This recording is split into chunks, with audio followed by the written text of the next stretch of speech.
네, 리뷰 테스트 19의 1번 문제. 자, 요거 이제 간섭에 대한 문제인데,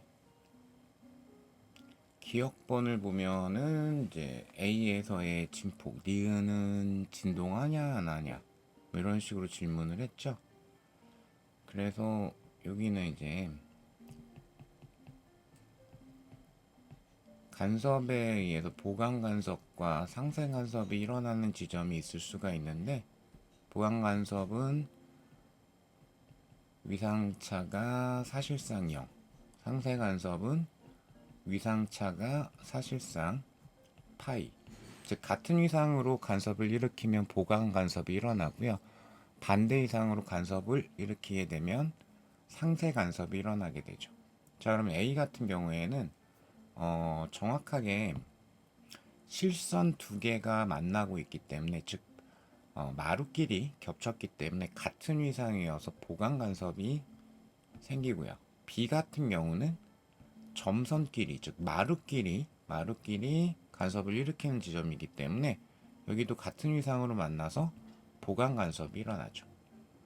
그래서 간섭 진폭 같은 경우는 2배가 돼야 되니까 기억은 맞고, 니은도 B는 간섭 진폭이 2cm인 보강 간섭을 해야 하겠죠. 자, 그리고 디귿번 S1과 S2로부터 B까지의 거리의 차이는 3cm가 되는가. 자, 요거는 경로차 물어본 건데, 간섭의 원리를 꼭 이용하지 않아도 그냥 S1에서, 자 보시면은 여기가 이제 마루 골, 그래서 이 두 칸이 한 파장이에요. 한 파장, 두 파장, 반 파장, 그쵸? 그래서 2.5파장이 들어가 있고요. 그 다음에 S2에서 B까지의 거리 같은 경우에는 한 파장 그리고 반 파장, 그래서 1.5파장이 들어가 있죠.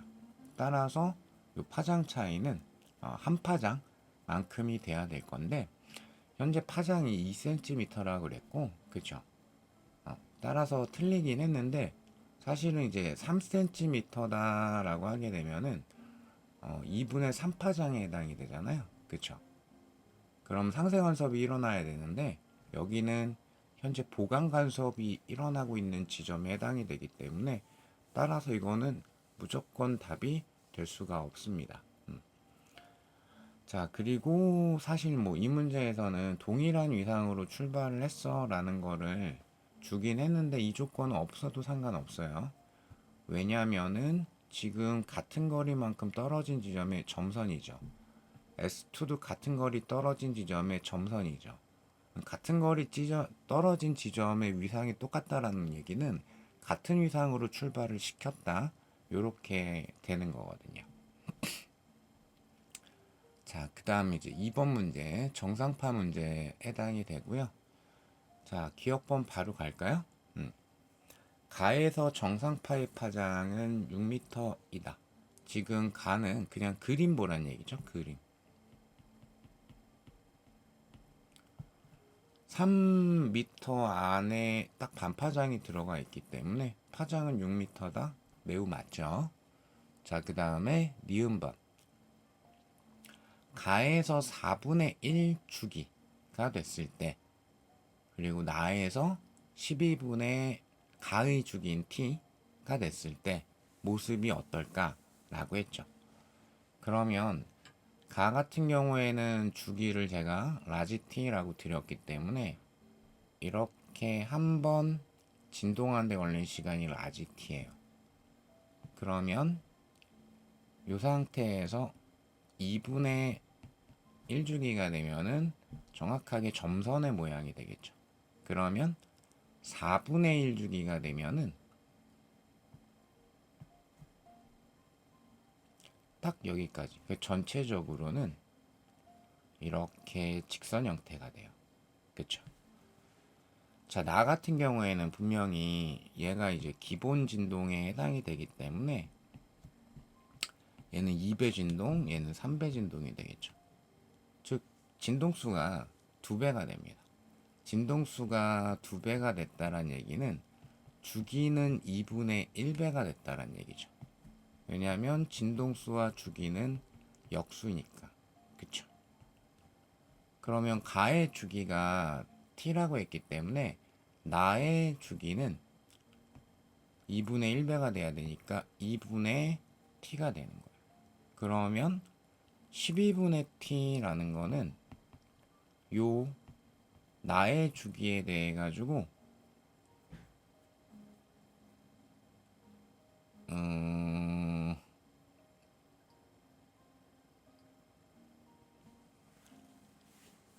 제가 바꿀게요. 이거는 8분의 t여야지 말이 되겠구나. 8분의 t 제가 문제 만들 때 계산을 잠깐 실수했네요. 8분의 t라는 거는 나의 주기에 대해 가지고 4분의 1만큼의 주기가 지났다 이기 때문에 똑같은 원리에서 그 순간의 모습은 직선이 돼버려요. 이해되실까요? 자, 그 다음에 디귿번 다에서 진동수는 하고 질문을 했죠. 그러면 가의 진동수에 대해서 3배이기 때문에 가의 진동수가 t분의 1이거든요.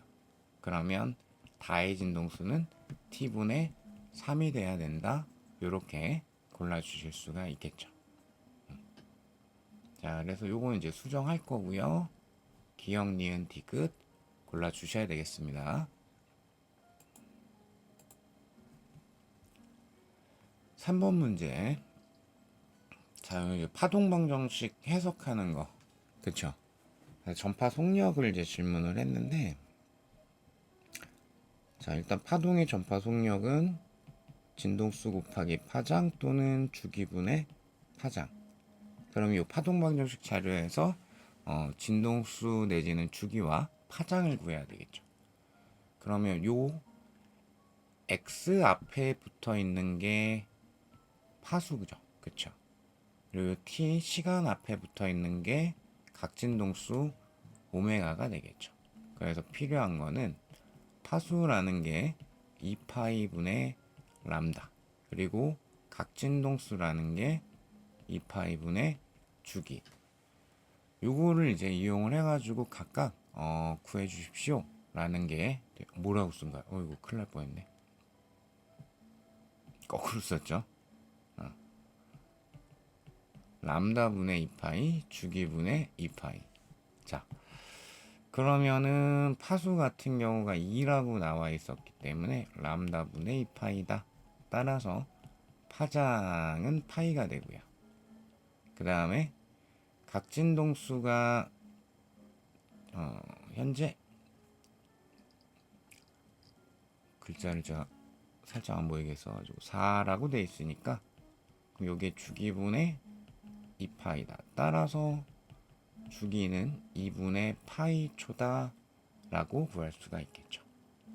마무리 파동의 전파 속력은 2분의 파이분의 파이 이렇게 될 거기 때문에 2m/s다 해서 2번을 깔끔하게 골라주실 수가 있겠습니다. 자, 4번 문제 넘어가 보시게 되면은 요 이제 이중 슬릿에 의해서 간선문이 만들어지고 회절문이 만들어지는 거. 그리고 이제 그 간격 D라고 돼 있고 단일 슬릿 하나, 슬릿 하나의 크기는 A라고 제가 놨고요. 스크린까지의 거리는 L이다 라고 합시다. 없지만 스크린까지의 거리는 L이다. 자, 그리고 요 스크린상에서 A점이 있는데 첫 번째 극소점이야. 그리고 요거는 회절에 의한 거다라는 걸 확인할 수가 있어야 됩니다. 왜냐면 간섭문이 자잘한 문이 보게 되면 여기도 원래 볼록하게 보강 간섭이 생겨야 되는데 그게 없어졌다라는 거는 회절에 의해서 어두운 무늬가 형성된 곳이야 라는 거. 자, 그리고 이제 조금 장난을 좀 쳤는데 공간을 굴절률이 1.5인 액체로 모두 바꿨다. 자, 빛의 세기가 0이 되는 위치 1번에서 5번까지 중에서 골라주세요. 라는 게 이 문제가 됩니다. 자, 그러면 간섭 같은 경우가 일단 우리가 이제 요 스크린에 위치에 대한 거를 자료를 알고 있기 때문에 간섭무늬 간격과 회절무늬 간격을 알 수가 있거든요. 그래서 간섭무늬 간격 같은 경우는 D분의 L람다라고 할 거고 회절무늬 간격은 A분의 L람다라고 하겠죠. 그쵸? 그래서 일단 간섭무늬 간격 같은 경우에는 뭐 여기를 읽어도 좋고요. 어두운 것 길이를 읽어도 좋고요. 어쨌든 이만큼이 됩니다. 그래서 여기 이제 D분의 L 람다야 라고 쓸 거고요. 그 다음에 회절무늬 간격 같은 경우에는 어디를 보면 되죠? 요 사실상의 중심, 수직상의 어두운 무늬라고 볼 수 있는, 그쵸? 그리고 여기 제가 그래서 그런데 요 첫 번째 회절에 의해서 어두운 무늬가 생기는 지점까지 6이네요. 6. 그래서 회절 무늬 간격은 6이 되고요. A분의 L람다가 되죠. 따라서 요 D하고 A하고의 크기의 비는 3대 1이 될 거예요. 자, 어쨌든 요런 상황이었는데 굴절률을 1.5짜리로 바꿨어 라고 했습니다. 그러면 굴절의 법칙에 의해서 굴절률하고 파장하고는 이제 반비례하게 되니까 원래 파장을 람다라고 하게 되면은 그럼 굴절률 1.5짜리로 바꿔주게 되면은 파장이 짧아지겠죠. 그쵸? 파장이 즉 1.5라고 쓰지 말고 3분의 2 람다 이렇게 짧아지게 되겠죠. 이해되실까요? 1.5분의 람다 이렇게 돼야 되는데 그러니까 한번 써드리면은 뭐 1분의 1.5가 람다 프라임 분의 람다 이렇게 되니까 1.5분의 람다가 돼야 되니까 3분의 2 람다 이렇게 파장이 짧아졌습니다. 그러면 여기에 의해 가지고 간섭무늬 간격은 이제 얼마가 되냐면은 원래는 2였어요. 그쵸? 근데 람다가 3분의 2배가 됐기 때문에 이 간섭무늬 간격은 3분의 4가 돼요. 그러면 회절무늬 간격도 당연히 여기 L 어디 갔어? 람다. 그쵸? 회절무늬 간격도 파장이 결정을 하기 때문에 역시 3분의 2배가 돼야 돼요. 그래서 4가 되죠. 이해되실까요? 그러면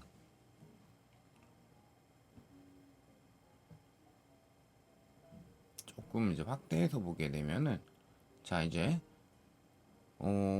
간섭무늬 간격 같은 경우에는 3분의 4가 됐고 회절무늬 간격 같은 경우에는 4가 됐다라는 거를 구할 겁니다. 그럼 일단 회절이 우세하니까 회절 먼저 생각을 해보면은 스크린 정중앙이 그냥 밝은 무늬일 거고요. 그러면 4 위치에서 회절에 의해서 어두운 무늬가 생겨요. 그리고 8 위치에서 회절에 의해서 어두운 무늬가 생기고 그 다음 뭐 12 이렇게 되겠죠. 근데 그게 1번에서 5번까지 없어요. 그쵸? 그러면 간섭에 의해서 어두운 무늬를 찾아달라는 얘기가 되는 겁니다. 간섭에 의해서 자 요게 3분의 4라고 그랬는데 즉 중심으로부터 3분의 4만큼 떨어진 곳에 뭐가 생겨야 되냐면 보강간섭이니까 밝은 무늬가 생겨야 돼요. 그쵸? 그러면 어두운 무늬는 어디 생겨야 되냐? 중심으로부터 3분의 2만큼 떨어진 곳에서 어두운 무늬, 상세 간섭에 의한 무늬가 생기겠죠. 그쵸? 그럼 3분의 2만큼 떨어진 곳, 그 다음 여기에 대해서 얼만큼? 3분의 4만큼 추가, 3분의 6. 그 다음 3분의 10, 그 다음 3분의 14, 그리고 3분의 18. 얘가 딱 6이죠.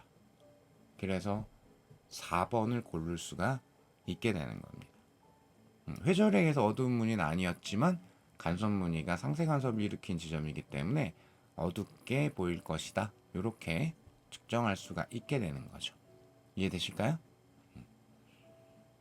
그래서 뭐 식이 복잡하지는 않지만 요 좀 추론을 해야 되는 약간 까다로운 문제였습니다. 자, 5번은 이제 얇은 막 간섭이고요. 0도로 입사를 시켰을 때 P하고 Q가 보강 간섭을 할 수 있는 경우. 그래서 요 얇은 막 간섭에서 가장 먼저 해야 되는 게 반사의 종류를 확인할 것. 그쵸? 그러면 무조건 요 공기하고의 반사 여기서는 소에서 밀로 진행했기 때문에 고정 단위거든요. 그리고 이제 요 두 개가 람다 만큼이야 라고 했기 때문에 그러면 실질적인 경로차에 해당하는 거 END로 우리가 구할 수 있고 2 곱하기 1.5 곱하기 람다니까 3람다거든요. 그쵸? 그럼 경로차가 3람다 세파장인데 보강 간섭을 하려면 B가 A보다 밀환매질 즉 여기가 고정단 반사여야지만 가능하겠죠. 그래야 사실상 한 번씩 각각 위상이 반대가 됐기 때문에 사실상 뒤집힌 게 없는 셈이 돼서 세파장만큼의 경로 차이가 발생하게 되면 보강 간섭이 일어나게 되겠죠. 그래서 1.5보다 큰 값이 돼야 되니까 루트 2는 이제 1.4 뭐 어쩌고 될 거기 때문에 디귿 하나밖에 없죠. 그래서 3번을 골라줄 수가 있겠습니다. 네, 수고하셨습니다.